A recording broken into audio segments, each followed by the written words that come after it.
Welcome to the Cute North Georgian podcast. I'm your host, Carly McCurry, senior editor of the Cute North Georgian magazine, here to celebrate everything that makes North Georgia unique and special.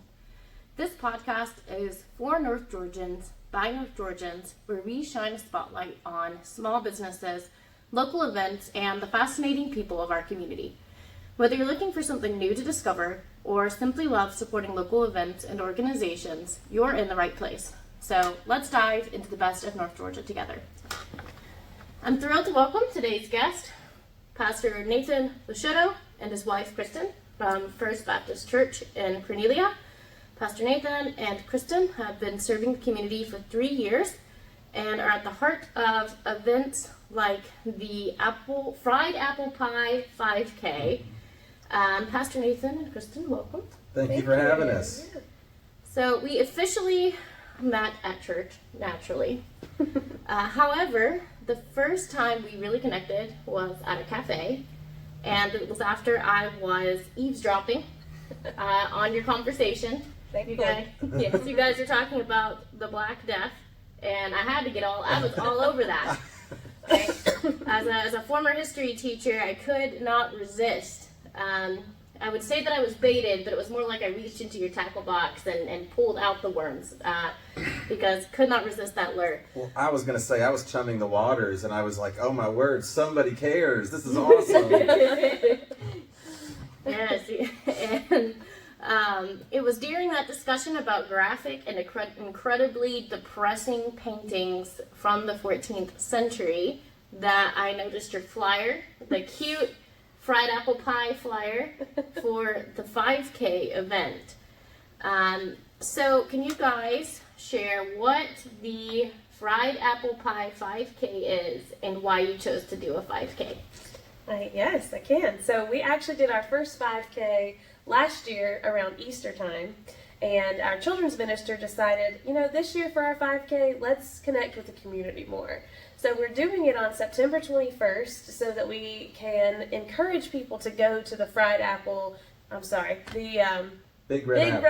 Festival after the race. There'll be a lot of vendors, a lot of our community people are going to be out, and this is just one of the ways that we can remind our community that our church is part of that, and we want to provide healthy, fun community events. And so we're thankful to have a place like Cornelia that allows us to come alongside of them.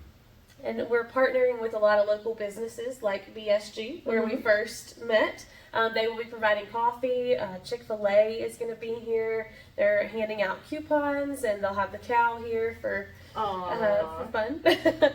And it's just a good fundraising event for us and a good way to do some community outreach and some fellowship among our church as well. Absolutely, because a 5K it's not a marathon. No, it's just 3.1 miles. Anybody can come out, run, walk. There's no time limit.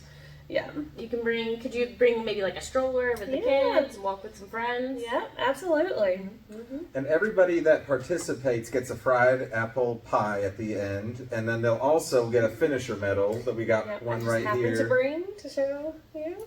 Yes. Ooh, show it to the so camera. Remind show yourself it to the of crowd. your accomplishment. What you can come and take get your medal. Yes, absolutely.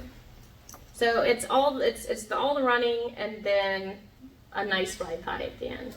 Yes. Afterwards, we'll have a whole food table set up: apples, bananas, some mixed snacks, waters, coffee. We even have somebody from our church making some homemade apple cider.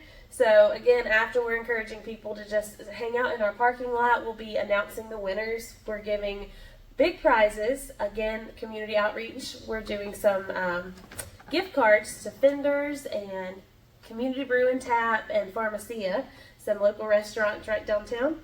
So I'm going to pause here. Is it Farmacia or Farmacia? I've heard it both ways. I've heard it both ways. I don't know. I think it's maybe Farmacia. I'm not sure. I've heard it all three ways. Maybe I just don't say it. You can't even say the F word though, right? So it's hard. I mean, that is a tough name for a North Georgia town. It is, but it's nice to have Italian food right here in the heart of downtown Cornelia. Yeah. Yeah, it's like Les Mis, Whenever I went to go to the movie theater, I would not say the name. Because you'd mess it up? Yeah. Just refuse outright. So from whatever it is they're contributing to, you guys are doing a gift card to... Yes, for the top overall male and female winners, there will be gift cards given for like date nights, for you to go bring your significant other or whoever, friend, family member, and enjoy a dinner or lunch. And then each age group category will also be receiving prizes. So those are 10-year age group categories. Oh, that's awesome. So what does that look like? So like 10 and under, 10, 20 and under? Yeah, it's usually something like the 20 to 29-year-old male and female, top 3 in that, and then they'll go on to 30 to 39 and so. Can I enter the younger age bracket? Or the older ones? You can enter the old. We just did a 5K this past weekend, and I was the only male 30 to 39, so I went home first place. Yeah, he was a winner. He didn't tell anybody that he was the only one in the age group. And when I say older, because my father walks 3 miles a day, I mean like the 90-year-olds, right? I don't mean the 60-year-olds. That crowd has me beat. So like Tom. All right. So I noticed a photo of you two running at the Chattahoochee Mountain Fair. Are 5K something that you two do regularly, or was this just recon? Me more so than Nathan, but I'm kind of dragging him into the running world with me. I have done several races, so I enjoy it. She's done marathons. When I met her, she was marathon. running a whole lot, and I wanted to impress her, and so it's just been me behind her. I've never impressed, but we have fun, and it's a good way to just kind of stay a little bit healthy. And if you walk in these things, people are just glad that you're there. They appreciate you putting in effort, and it's just an encouraging community. I notice every time I do a race, my immediate thing is, let's do that again, because everybody was so uplifting. It's true. At any party, it's the proliferation of people that kind of create the atmosphere. And so often with events in small towns, people don't come, and then people will say, oh, we don't have anything to do in this town, right? Mm-hmm. There's nothing to do. It's so boring. So we need people to come out to the events and support the events. Yeah. And one of the best things about doing a 5K with your community is once you've finished, you're all trauma bonded. And so you go out to eat and you're like, oh my word, that was a hill. And somebody will say like, wow, I puked right before I saw it. You're going to scare all the participants away. 5Ks you can do with no training for the most part. We've done Peachtree several times, and for those that don't know, that's a 10K, which is 6.2 miles in Atlanta. Yeah. And it's the biggest 10K in the world is their slogan. Okay. So there's tons of people there. Mm-hmm. So it won't be anything like that. But just the community and fellowship aspect of these races has really drawn me in over the years. Oh, absolutely. Again, it's not rigorous, right? It's very gentle. It's very social. Yes. Yeah. Yes. We have people signed up that are planning to come and walk. Yeah. Absolutely. So if you want to walk, you will not be the only one. Right. And I'm thankful that they're just coming. Do it for the pie. Absolutely. Come on. Yeah, the coffee, the pie. Yeah, apple cider. That's a good deal. There are some 5Ks where the joy is the running. Yeah, I know. I did one recently where we didn't have numbers or timing or anything, so you literally were just running with people. So we're trying to offer a little bit more than that, people don't think it's a competitive thing. It's more of a fun outreach project. All right. So the 5K seems to bring together a variety of people from Cornelia and beyond. I've seen some ads on, apparently there are race websites that you can keep track of, like, upcoming races. Yeah. It's on all events. It seems like the word is definitely getting out. How do you see this as a reflection of your church's role in the community? Well, one of the things that I think our church wants to do is partner with this community, get to know its people in a healthy way. And before we can invite people into our church, we want to be out and just be in their space and just make sure that we as a church and as a community of people from North Georgia, that we really do understand how our community is growing, what its struggles are, what its people are like. And we're not going to do that if we're always just inside of our building. So we need to leave the building every once in a while to touch base and be with people in their space. Yeah, in a loving and good way if we can. Yeah, we don't want to seem isolated here or unwelcoming. We definitely are trying to get the message out of the opposite, like that anyone is welcome here, come anytime. Another person that reached out is the owner of Jazzercise, reached out to me, and they are going to do a warm-up before the race. And so I was like, you know what, if you want to bring a sign, it's too late to put your logo on our shirt, but if you want to bring a sign and advertise, do it. So we want everybody to know that we're also trying to support them. Like, we go to BSG as often as we can, and Chick-fil-A, all the businesses, we want them to know that we also support and see them in the work that they're doing in the community. So is Jazzercise going to do a class like in your parking lot? Yeah, they're going to. They say that they do offer warm-ups before 5K, so it won't be a full class, but they're going to lead some sort of warm-up for our participants before we get started. Cool. Yeah. That's so fun. Yeah. All right, so let's talk about something a little more personal. How did you lovebirds meet? We were set up on a blind date. Many years ago, I was working at a church in Gainesville, and she was working at a school in Gainesville, and we got set up on a blind date. I'm sure people do this now. We call it the coffee test, but we both had been on a handful of blind dates that were less than stellar and pretty. So the coffee date is you invite somebody to a cup of coffee, BSG. Let's have a blind date. We don't know who each other are. And if it goes terribly, it's just a cup of coffee in a few minutes. And if it goes good, it went well with us. So there was a restaurant right down the road, just kind of like what we have down here. And we wandered to dinner and kept the conversation going.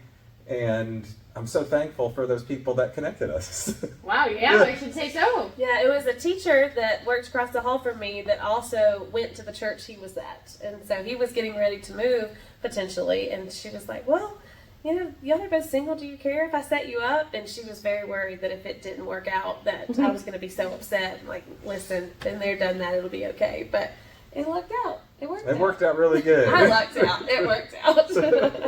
Well, it's definitely a better recommendation from a friend than OkCupid. True. Yeah. Yeah, true. But that worked out. My little brother met his wife online through online dating. So everybody's got their path, I feel Absolutely. like. They do. It's just the name OkCupid. It doesn't lend to trust. But it appears to work for some people for sure. After the lockdowns, there appears to be a trend of individuals who left the church in 2020 and never returned. So, at least among several Protestant denominations, what draws people to First Baptist Church? So I think you're exactly right. During 2020, during the pandemic, a lot of churches kept going even though they closed their doors to large communities of people. And I think for a lot of good Christian people during that time, they started going to YouTube and watching 3, 4, 5 different services a day, and that kind of became the norm.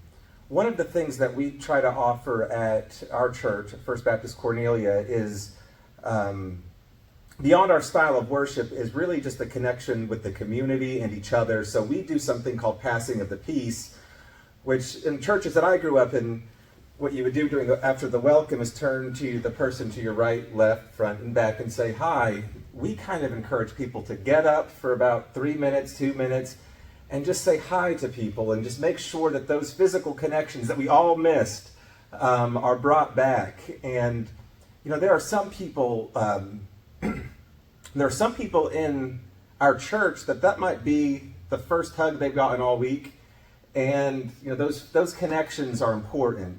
Other than that, what we like to offer is we offer, people talk about hymn worship. We do hymns. It's a little bit more old school, but it's something that I feel a lot of people like tying themselves to an older tradition, something kind of deeply rooted maybe in their grandparents, and so we do modern hymns, but we do hymns in this church. And I would add to that I'm not sure about getting people here, but once they're here, I've always heard of how welcoming our congregation is. And we felt that when we first got here. I mean, and we have ever since. It just feels like family here. It feels like genuine care. Doesn't feel judgmental. It just seems like a place that I want to come to, and I want to be with these people and learn more about Christ. And alongside the 2020 aspect of it, it opened up that online church world. And so we also offer that. You can go to our Facebook page and watch us online if you can't come. But I think that's another thing that draws people in, that they can view that when they're not here. And most people, we live, this has happened to us a few times. Just some younger people, some college students have wandered in, and it's a brave thing to step into a new church, to go to a new community of believers. And so the online world, I'm really thankful for, because it allows people to kind of peer inside if they've got cold feet and they're nervous. And so that, I think many churches in our area and in the world during the 2020 year figured out how to put their messages online. At that time, we were living in South Georgia. I was pastoring at First Baptist Claxton, and because of that, we got a camera and we put our messages online, and it had never happened. But that was the kicker that pushed us and a lot of churches to do it. All right. So the church often gets a reputation, sometimes earned, sometimes unearned, for offering kind of tepid acoustic guitar renditions of Chris Tomlin songs and be nice sermons. And to be honest, I think one of the reasons many people don't regularly attend church is to be almost brutal about it. Church can be boring. And do you think people are searching for something deeper than just a be nice sermon when they come to church? And what do you believe they're truly craving on a deeper level, enough to inspire them to leave their house early on a Sunday morning? I like how that question was worded. I think that was really well said. Everybody's looking at me now. One of the things that I think myself and this church really wants to offer through our worship is a chance to hear good news and be challenged and changed by good news. And what I mean by good news is, I think when we turn on the news or the radio, if you open your paper, you're kind of bombarded with bad news. When you look at Facebook, sometimes we're bombarded with bad news. And even if we really aren't bombarded with bad news sticks to our brain more than good news does. So we'll remember the bad, we'll dwell on the bad longer than we'll dwell on the good or the beautiful or the true. And one of the things that I think that First Baptist offers is good news. And a reminder that good news isn't just a momentary blip on the radar. That this is God's world. That His voice and His presence is all in it. And sometimes, because I'm all in my feelings or emotions, I don't see, I don't hear, I don't notice. But if I can reorient and recalibrate my eyes and my heart, then maybe the good news in this world won't always appear like a blip on the radar, but it's something that I can wake up to, that I can go visit people in the hospital and still have. And so when I say good news, I mean discipleship, something that changes our outlook on what it means to be human. And I think we do have a lot of members that are seeking how to live more like Jesus. We've recently started a young adult, or just adult Bible study class on Wednesday nights. Nathan leads one in the morning on Wednesday mornings, and now repeats it on Wednesday night for those working people who can't attend in the morning. And I mean, it's a room full of 20, 25 people that I don't think are coming out of obligation. I think they really want to dive deeper into these books and seek knowledge in today's tough world. Because they don't have to come, right? It's not an obligation, especially once you become an adult. I mean, as the church, you're competing with sleeping in. With not wrestling the baby into her church dress. With not wrestling the baby into their car seat. I'm mostly speaking about baby. This is 95% projection. You're competing with, pickleball. Yeah. And the fact that Sunday mornings, that pickleball court is free. So when people come, you're right. That's the key to it. It's no longer obligation. I had a mentor that once told me that on Sunday morning, in the first 10 minutes of the morning, people are making that decision whether they're going to get ready and go to church, or whether, this is actually broken and we need to spend time doing that, or something else has come up. And his response was, so be thankful. Always be thankful to whoever shows up that they made a choice rooted with some hardship, some commitment to get up, to get ready, to get dressed, to get out the door. That's a lot of steps versus some other things that we might want to do. Watch TV because everybody's asleep, or one of 2 days you can maybe sleep in. yes, I understand, and I understand those things come up. My brother has 3 little girls, and so to bring them anywhere is challenging. Somebody's crying or somebody's gonna get hurt. It's just challenging. And so, yeah, there's a lot of competition, and it is hard to get to church some days, I know. I always have to there are times when I have to remind myself of the word sacrifice with the lowercase s. There's sometimes I have to get like those Coptic Christians, or I have to remember them. I remember the Christians in Southeastern Asia, Northern Africa. I'm like, well, they're walking through a desert. You can get up and walk to your closet. You can cross the city in your car. And so, sometimes it is important, I guess, to put it into perspective. And I know people that still watch online that haven't come back to church after COVID. And there's, sometimes we want to say, like, well, try harder, get up earlier, do something different. And maybe that's just where they need to be right now. And there's a story of the first man that walked on the moon, Neil Armstrong, separated from all humanity, all the world, every church, miles and miles away, can't even, decipher where a church is on the blue dot, and he took communion on the moon. And so I think you being at home sometimes joining us online is okay. You're not as far as the moon, and God is still with all of us. And so that's right. All right. So I cannot do a podcast episode on First Baptist Church without talking about how beautiful this church is. It is truly stunning. So because of the architecture of First Baptist Church, because it is so beautiful, I admit I was moved and even a little awed when we stepped in. And that begs the question, so what does the beauty of the space mean to you? And how do you think it enhances the spiritual experience for your congregation?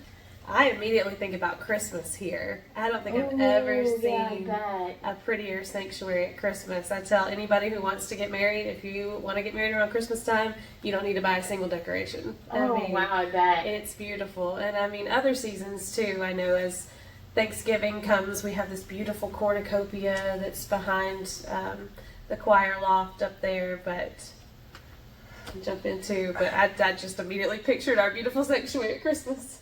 We're very blessed to have a beautiful space, and it's something that people planned a long, long time ago. Mm-hmm. And, with older buildings and beautiful buildings comes maintenance, and we have the most dedicated volunteers in this church that come by and decorate, come by and weld, come by and pressure wash. And Wade Hasty and the Tuesday crew, they make it their mission. Retired men to do something beautiful with their time for all of us. And every time I see the beauty of the church or what's being maintained or what's been repaired, I think about all the people that come and make it this way. And I've always done that since the church was founded. How do you know when the church was founded? I believe 1883. Wow, we were just in the history room. The original structure was square and it faced the railroad. Mm-hmm. But now it's turned 180 degrees and faces what is now the other new Main Street here. Mm-hmm. But this church is a part of this community and has been for a long time. Mm-hmm. And so there's a tradition here. There's a tradition of people coming together to get closer to God, and I'm thankful to be a part of it. And you consider all of the things that have happened, between 1883 to now, with 2 pandemics, right? The Great Depression, and it's almost moving to consider people contributing to the maintenance of the church and the beautification of the church and the legacy, And right? think about all the prayers that have been prayed on this patch of soil. You know, like you said, the Depression, World Wars, Vietnam, you know, people were in here praying and looking for God in those times. I love our tradition too. At Easter, we have what do they call it? The living cross, live cross. Stations of the Cross? Well, we have that too, but we have our 3 crosses out front of the church, and everyone brings, anybody who wants to can bring a flower or plant from their own garden. So it's the same every year, but it's different every year. You know, Yeah. it's beautiful, and it's just people that don't come to our church will stop by and hop out and take pictures. I mean, it's kind of something that people look forward to, I think, in this community. That's lovely. Sometimes we ramble, so if you ever need to get us back on topic, Oh, no, you guys are great. I'm also sinking into the couch. It's a very comfortable couches. So if for no other reason, you know, come visit for the very comfortable couches. There you go. So, in a time when beauty in sacred spaces is often undervalued, what role do you believe it still plays? Do you think preserving the beauty of this church is important for future generations? Yes, I do. One of the things that I like about being a main traditionalist church is that our space looks different. When you walk in the sanctuary, like you said, it's different, and it kind of causes you to maybe reorganize or recenter your thoughts, recenter your patterns. It helps draw me into a more worshipful mode. I'm not trying to say anything bad about other churches and their design. Not, no. So you're saying something positive about this. I don't believe us saying anything negative about anyone else. Yeah, I find, I don't know, I like our church. I like the Methodist church next door, and you know, the different types of older elements that we have that we've preserved for generations. You know, one of the things, I could go rambling, but you know, we have columns outside of our church.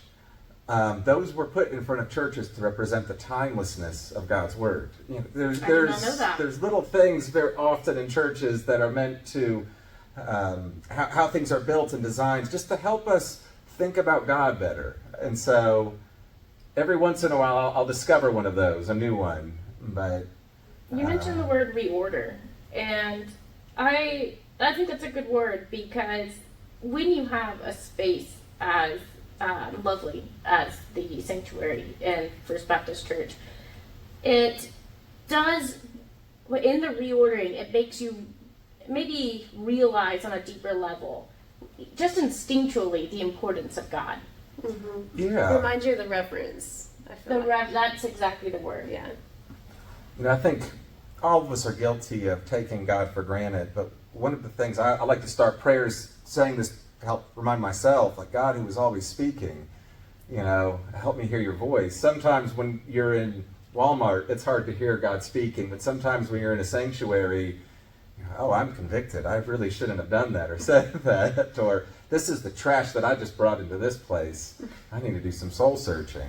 That is another good point, right? You feel your thoughts a little more on a different level when you walk to the sanctuary than when you necessarily walk into Walmart, and the only higher voice you hear is through the PA system, telling Michelle to get back to her cashier, right? It's hard to think on a deeper level and to feel which thoughts, like, ooh, I don't want to take this in here. Oh, yeah. You know? Right. Sometimes you walk into Walmart and then you need to go to the church to be absolved from all the thoughts.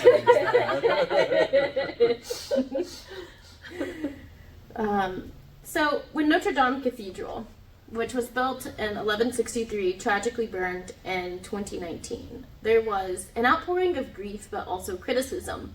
Some questioned the immense cost to rebuild, and even shamed those who valued restoring such a carefully preserved and meaningful relic. The cathedral's design, with its soaring architecture, was created to draw the mind almost instinctively to higher things, focusing your sight both physically and spiritually upward. Many have argued that the money could be better spent on helping the poor. in your view, is there meaning in creating and preserving beautiful Christian structures?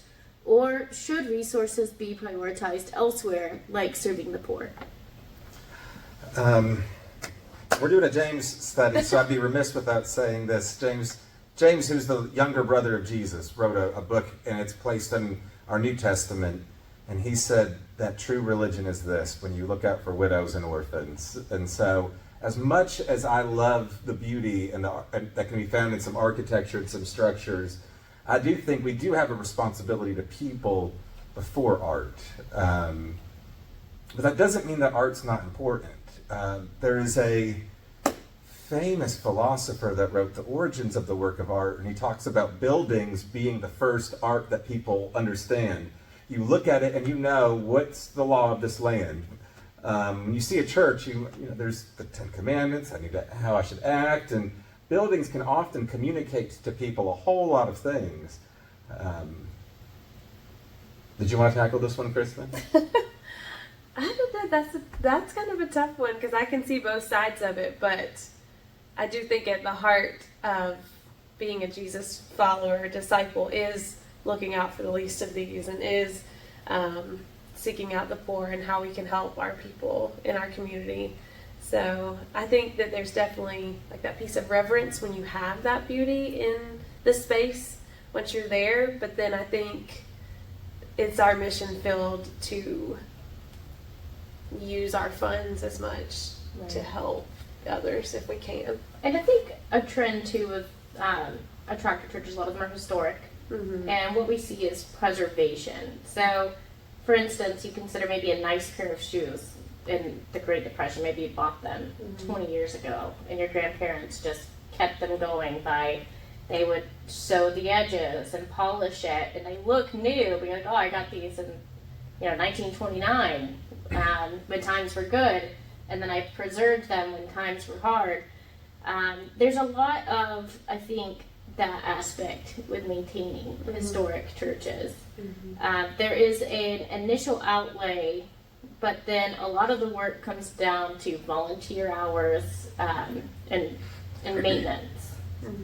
And I like how you said it there, volunteer hours. I think sometimes, we don't talk about it enough, but people do volunteer for things like Notre Dame, and they will volunteer resources and offer it because in their mind, it's not just a great art project. It's going to be something that glorifies God. And so usually people are happy to get in on that type of work too. Yeah, and it's not, as if it's the medieval period where you're bankrupting the local villages and you're taking resources from their houses and enslaving the local population, So that's not happening in Cornelia. Oh, no. That would be quite the expose today.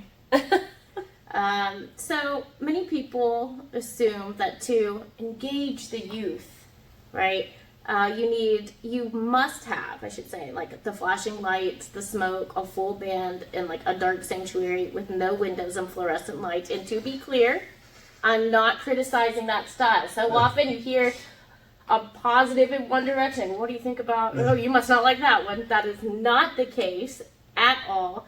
But so often that is a view. They're like, I want to get the youth, and this is what the youth want, right? But it's often taken for granted that this is the only way to reach younger generations. So how do you think the aesthetic, I guess, and atmosphere contributes to the experience of worship? And do you feel that First Baptist Church connects with the younger generation and older members of the congregation in meaningful ways? Do you want to talk about this one? We're just looking at each other. We Kristen's on our youth committee. That's why we've both worked with our youth and just hired somebody to help us with our youth as well. Our youth group right now is small, and we're hoping to grow it, but our children's group is pretty large.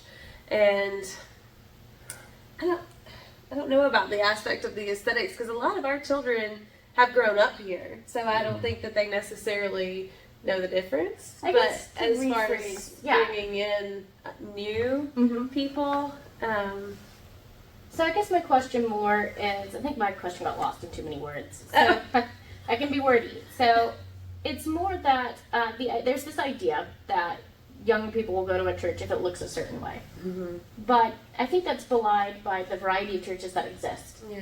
But so often when, if you bring in a consultant, like, this is what this needs to look like. Mm-hmm. I've talked to church accountants, and they'll do they have a build it and they will come. Mm-hmm. And there's a certain vision in mind of what it looks like.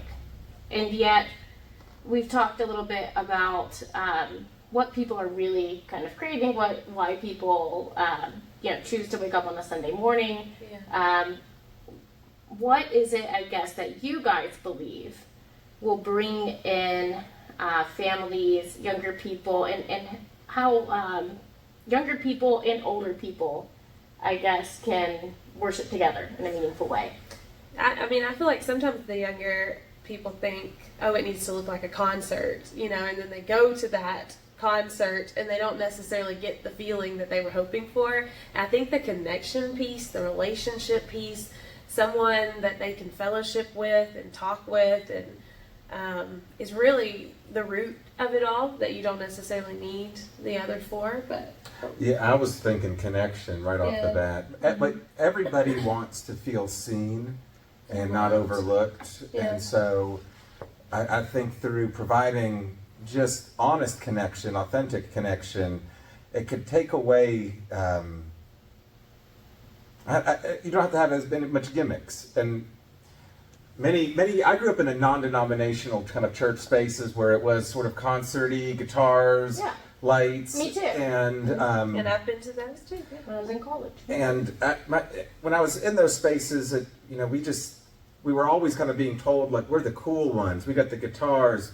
The rolled up pants? Yeah, and then I went to like my first traditional church, and I was working in youth ministry, and I went to youth choir that night, and more students showed up to youth choir than to youth ministry. And it was because they were building connections, and they were working with each other and having meaningful conversations.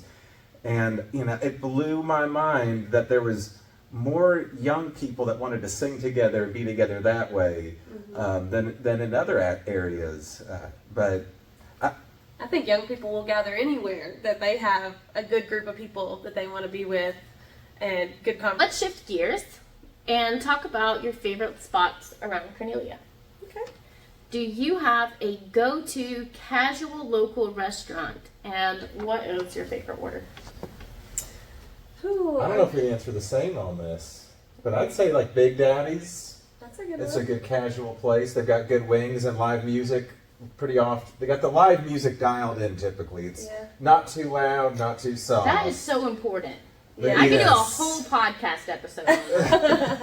No, I think I would agree with Big Daddy's, at least in downtown Cornelia. That would be my favorite. And it, Oh, and what do we order? That's actually one of the places that I like multiple things at. Usually I'm a person that will go get something and get the same thing every time I go. But I've enjoyed, you got a steak there one time. It was Steak is- great. I love yeah. their pizzas. They have this like cheese dip, cheese whiz, I think they call it. I love to dip my fries in that. So but the wings are typical. wings are You good. can't 60 cents, I think, or 80 cents on Wednesday. They It's- have some good wing deals. It's Yeah, hard to pass by. Mm-hmm. So I'm That's a gonna good go there choice. tonight. yeah. The trout dip is my particular favorite. But talk about a building that can bring in people generationally, right? Yeah. What is your favorite local cafe? Like the place you would read a book or chat with a friend? Honestly, BSG comes to mind again. That has been such a neat little spot that's opened up. The thing I like about the BSG is more often than not, I leave there having a pleasant conversation with somebody I don't quite know all the way, or I can hide and have nobody talk to me. Hence how And we so, met. if I'm feeling a little bit more Or social, really connected. yeah, it's kind of got it all there. You can kind of squirrel away or have a good conversation. That's a good point. Yeah, because you can hide in the back, or it's as social or unsocial as you want it to be. Yes. And I think as far as conversations go too, another good spot is FWS. Oh no, Colin? I haven't been there yet, but you went there. Is Oh, a yeah. deer. Mm-hmm. Colin is a deer, and so is his wife. Oh my goodness, Andrea. They are I just haven't lovely met people. her. Yeah, I met him. I've only been there a handful of times, but he always comes out and is Cheeky though. yeah. Cheeky. Absolutely. But his bread's incredible. Oh, certainly. And those rhubarb pie things are so good. You haven't had any of this. I haven't been there. I was just thinking if they would put tables in Sugartopia, I could probably hang out in there for a while. Dangerous. It's a dangerous proposition. Yeah, they probably shouldn't do that. Let's see. And I have to ask, it's essentially a law. What's your favorite Bible verse? Mine is pretty common, but it's Proverbs 3, 5, and 6. And I actually got it as my favorite verse before I realized a lot of seniors use it as their verses and things like that. Mm-hmm. But when I was a little girl, I was walking through a store and they had these little cards with your name on them, and each card had a verse on it. And that was the verse that was on that card. And it's literally just stuck with me for the rest of my life. Trust in the Lord with all your heart, lean not on your own understanding, in all your ways acknowledge Him, and He will make your path straight. So just asking for His guidance. That's my go-to verse. Man, my go-to verse changes because I have to read the Bible a lot because of what I do, and very often I'll come across a verse that's like particularly powerful. And so we're doing this 1 Samuel Bible study. And when you read 1 Samuel, you read about a woman named Hannah who just is having a tough time with life. But chapter 1, verse 9, there's just 2 words, and it says Hannah rose. Hannah, and then rose like the rose, but it's really like she stood up. And from that point on, she makes all these decisions for herself. She goes to the temple, she prays. People misunderstand her, but God understands her. And I feel like God understood her from the moment she decided to rise up in her circumstance. And so right now, it's not even a verse. It's just like two lines from the verse. Hannah rose. And so I'm really kind of just... That's what's sticking with you right now. Sticking with me right now. Mm-hmm. I have a question. Are people allowed to say that John 3:16 is their favorite verse? I mean... Sure. Can't deny them. I'm sure most people are worried they're just going to lead people to Austin 3:16 if they're not careful with all that advertising. You don't remember that from back in the day. My bad. Let's see. So, you two are runners. Well, you dabble. Yeah. What's your favorite place to run nearby? And do you have any advice for those participating in the Fried Apple Pie 5K? Well, I actually run a lot in our neighborhood. But the park that we're running through for the course of our 5K is a great place to run around here. And my advice would just be to come even if you don't feel prepared, because it is really about socializing, having fun, eating pie, and doing a little running and walking Getting some before exercise. that. Yeah, get your days worth of We'll have a DJ so you can just dance your way through the 5K. What was the question again? It was just, where do you like to run? And what advice might you give to those participating in the Fried Apple Pie 5K? Just come and give it a try. You might like it. Absolutely. And let's see. So we are getting into our rapid fire question. Oh, I almost forgot. Have you guys visited Lake Russell Park recently? Honestly, no. I was driving back down in there the other day and I got a phone call. My service was going out, so I had to turn around. But honestly, it's been such a long time. That was the Lord, that phone call. Oh, really? Definitely. So I was going to say, why do you ask? Because I've heard it was a place for runners. Okay. And so I went and visited, and I did a hike, and my husband, my friend, and their dog and I ended up running, not walking back to our car, running. And I didn't know I could run 2 miles, but I can run 2 miles when you're being chased by not hundreds, I think closer to 1,000 hornets. Oh, no. Yeah. And we get in the car and they're like hitting the car. Oh my word! I mean, That's extreme. yes. Wow. Yes. Okay. So I've heard that it's a big spot for runners, and my follow-up question is just how, you know?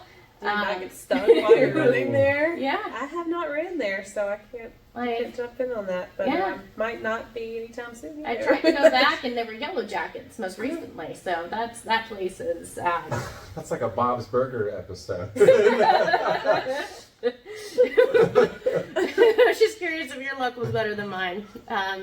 Okay, rapid fire questions. This is just answering in, 3 to 5 words, and we'll just do one and then the other.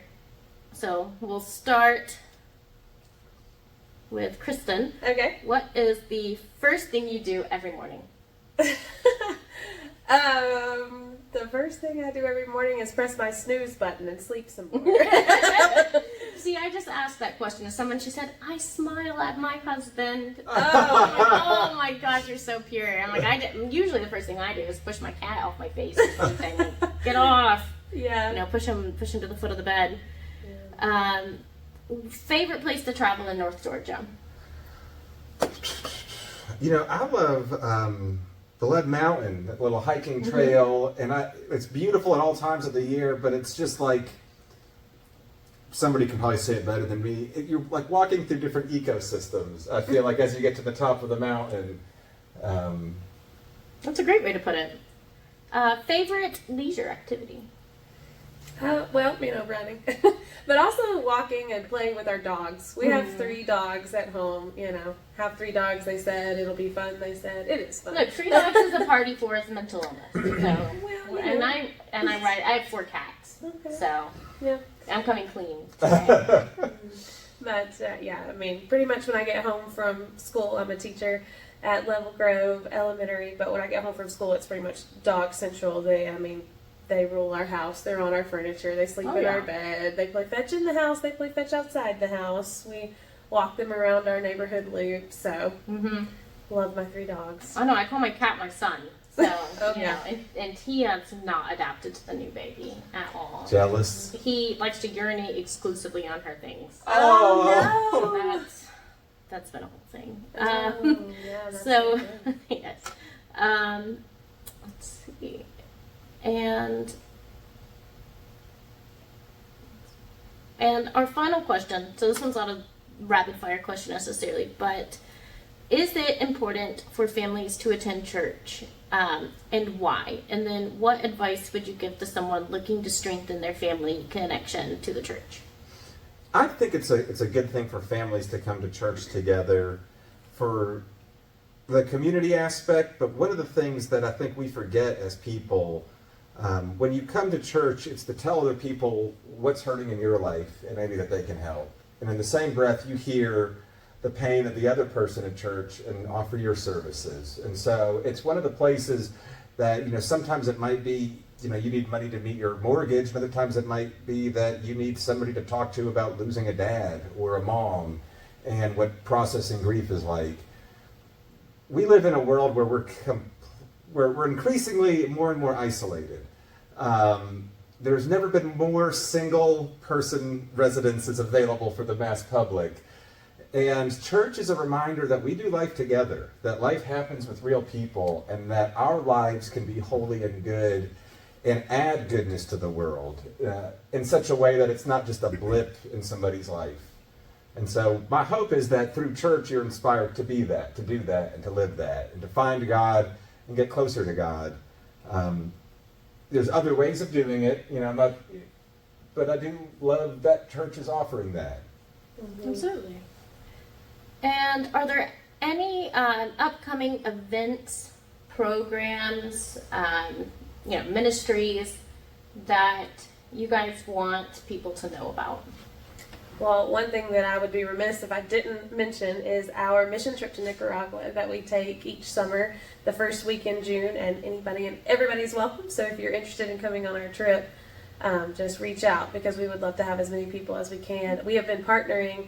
We've only been personally 2 years, but our church, Rhett and Tammy Weaver, have been partnering with First Baptist Matagalpa for about 18, 19 years now. So it's like we have friends and family there in Nicaragua that makes us want to go back and partner with those people and just see the work that God is already doing there and joining it.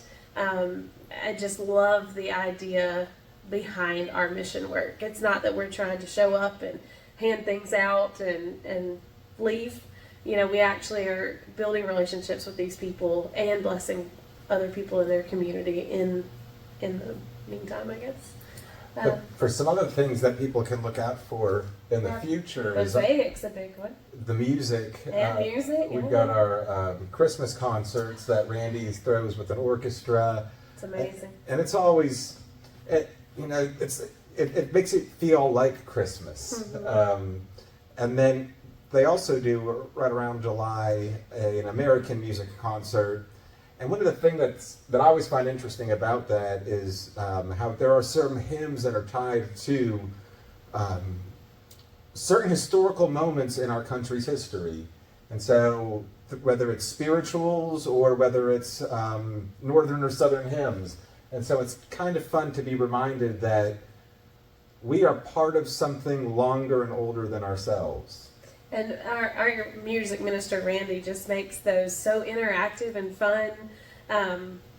You know, you're not just coming and being bored, sitting there watching people sing. Like, you're learning things, you're singing along. You know, I was just amazed, blown away by the work when he brings in his orchestra. There's a man with a 2x4 patting them together and Drums. making... And My daughter does that. Yeah. And I love it. Don't forget we got our 5K. Well, yes, of course. The 5K coming up September 21st. It's not too late to sign up. You can do that through our website, or you can go on active.com and sign up that way. It will begin at 9 a.m. Registration will open at 8 a.m. Day of, and stick around and party with us after. I do think we should touch on Mosaic too, though, because that's a great thing that our church does. Before we get too far away from sure. that 21st date, Yes. I'm gonna make a graphic, like a video, or a graphic that plays the song, right? Do you remember the 21st day of September? Yes. I almost missed that opportunity, and I'm glad that we I love the reel that you already made for it. That was great. Right, Mosaic, Yeah. the important, yeah. Yes. So Mosaic is a music arts camp that our church throws in one of the... we've been doing for years, and it's a vacation Bible school of sorts that touches on the fact that you and I were created in the image of a creating God. And so some people, they feel close to God and at peace with themselves when they're in their art, whether that's photography or singing or piano. And so during this week of Mosaic, kids are invited to explore music and pottery and art and Bible story. We both taught Bible story classes last year. Cooking, even. Cooking was a huge class that kids wanted I love that. to be a part of. And we talk about it as finding God through art, getting close to God through creativity. That sounds amazing. So that's what you guys do instead of VBS, right? Yes, that is our VBS. I call it VBS on steroids. Yeah, it is. That's amazing. But then Love that concept. I mean, I was a teacher, so I'm all over that. That sounds very cool. Yeah. And then just weekly too, join us on Wednesday nights for dinner at 5:15. Come and eat with us, and then we have children and youth activities. Bible study in the study. comfy couch room. Yep, right here. Come You and can just sit lay on these out. yourself. Yeah, try them out. Turn them on for size. Obviously, Sunday mornings. Come and join us at 11 a.m. Absolutely. And any collaborations or community outreach programs that you're excited about? Yeah, we partner with several places in the community. The food bank and sharing and caring. Through the food bank, we have volunteers that go weekly, and sharing and caring, we have volunteers that help there weekly. And if you don't know what those two organizations are, sharing and caring offers people food, but also help with bills and real problems. And they have... I didn't even know about that resource. That is so helpful. They're wonderful. And then with the food bank, that's putting food in hungry people's bellies, which I think is always a worthy ministry. And then our church is also affiliated with something called Grace Gate, which is they offer free health care to people in Habersham and in this area, doctors and nurses. And I go there as a prayer partner. and people can come in, get free medicine, get free attention, and I had no idea. we also have this community is wonderful. We're just partnering with these good places, and we're just so thankful to live in a place that already is looking out for, what I would say, like the least of these. We have a church member that actually started, it used to be Prevent Child Abuse Habersham. Mm-hmm. They've now rebranded their name to the Family Resource Center, but we give to them monthly with our mission funds, but we also partner with them in the work that they do to protect our children. And then we also have ESOL classes right for upstairs. adults, and everything from people from Hispanic backgrounds to Russian backgrounds and Jewish backgrounds and Laotian backgrounds are all kind of coming into this building to try to learn our home language. Like, how cool is that? That's very cool. Oh my goodness. Well, I'm so glad I asked that question. Yeah, we got some good things going on. Our goal is that if First Baptist Cornelia ever went away, there'd be other places in the community that would be sad. Wow. So that is so succinct. That is excellent. All right. So, do you guys have any final thoughts or messages for our listeners who want to learn more about First Baptist Church or join one of your events like the Fried Apple Pie 5K? Well, we do have a Facebook page, so I would encourage people to check that out, as well as our website, because we can keep them updated with our events that way. Obviously, one more plug to come out on the 21st and earn your medal and your pie. And we do monthly newsletters, so if you want to look for that online or request one be sent to you, we'd love to do that, just to let you know what we are doing. We're always having our doors open to people, and this 5K is us stepping towards our community. So if you want to come, just run with us. Just come run with us. We'd love to see you. We just want to encourage our community to know that we are welcoming, and we would welcome any and everyone who would like to come and join us. But I will say, as a final thought, kind of just sitting here, this is my first podcast. This is Mine your first too, podcast. yeah. And we got to talk about our community a lot. And it's one of those things, like as we're speaking about, Habersham and this area that we live in, we are so blessed with all of these wonderful restaurants, with all these wonderful people that are really seeking the good of this place and for the people here. So I've known, as we have set this 5K up, watching her go into business after business, and the businesses say, how can I help? I'm happy to be involved. They do. Oh yeah, we have several sponsors. Wolf Creek Barbecue, dentist offices, The radio and the radius, yeah. We had 94.3 with Hazel. Yeah, it's amazing. And, such an encouraging place to be. We're really lucky to be here. Mm-hmm. And it's a strangely urbane place with our food choices, right? When you have Colin and FWS and to fine culinary cooking, you have Ellen with Farmhouse Pound Cakes and our exquisite cuisine, our Scottish cuisine. You have in Demarest, you've got sweetbreads and just a huge amount of fine dining. Oh gosh, CB&T. Oh yeah, with our giving the gift cards for the top 3 winners, I at first thought, well, what if it's somebody from out of town who wins? And was like, well, that's kind of the point, is that this area is a destination place. It's a place they could come back to and have plenty to do and eat wonderful food as a date night, so. Easily. Yeah. But we appreciate you for letting us come and talk about all that we have to offer here. And shining a light on just this part of the world. Yeah. Thank you. Yeah. So feel free to like and follow First Baptist Church in Cornelia on Facebook. Is there an Instagram page? I don't think we currently have an Instagram page, do we? No. So connect via the newsletter, connect via Facebook, and please like and subscribe the North Georgian podcast.